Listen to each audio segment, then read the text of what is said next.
এই যে দুরবস্থা, দুরবস্থাটা কতদিন যাবৎ ছিল এবং আজকে যে উদ্যোগ এটার ফলে কি হবে? এই কোচা এবং আড়াইপাড়া রোড অনেক দিন যাবৎ আমরা এটার দুর্ভোগে ভুগতেছি। অনেক সময় ভ্যান এবং অটো ট্রাকও ফাঁসা যায় এবং ভ্যান গাড়ি এবং অটো গাড়ি উল্টে যায়। আজকের যে কাজটা করা হইতেছে জনসাধারণের জন্য আমাদের দানবীর সালাউদ্দি রাসেল সাহেব উনি একটা সুন্দর একটা কাজ করছে। এটার জন্য ওনাকে ধন্যবাদ। আমরা আজকে যে এইখানে কাজ করা হইতেছে এর জন্য ওনাকে আবারও ধন্যবাদ দিলাম।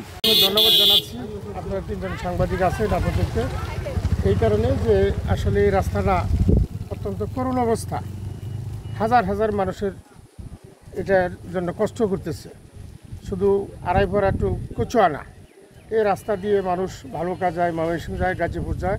এই রাস্তাটা অত্যন্ত গুরুত্বপূর্ণ এবং আসলে এটি সংস্কার হওয়া খুবই প্রয়োজন।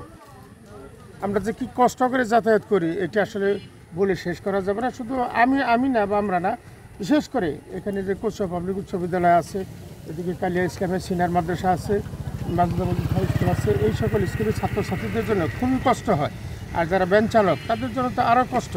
এই যে আপনারা দেখতে পারলেন যে আমি যে অটোটা আসলাম সেখানে ওই রাস্তা খারাপের কারণে নামতে হইল। তো যাই হোক, তিনি আজকে এই রাস্তাটি সংস্কার করে দিচ্ছেন, ওনাকে অসংখ্য ধন্যবাদ। এবং আমি আশা করব যে আপনাদের মাধ্যমে সখীপুর উপজেলায় যে সমস্ত এই ধরনের ভাঙ্গা রাস্তা আছে, অকেজো রাস্তা যেগুলো আছে সেগুলো আপনাদের এই প্রতিবেদনের মাধ্যমে প্রশাসন কর্তৃপক্ষের দৃষ্টিগোচর হবে এবং এই রাস্তাগুলো সংস্কার হবে। ধন্যবাদ স্যার।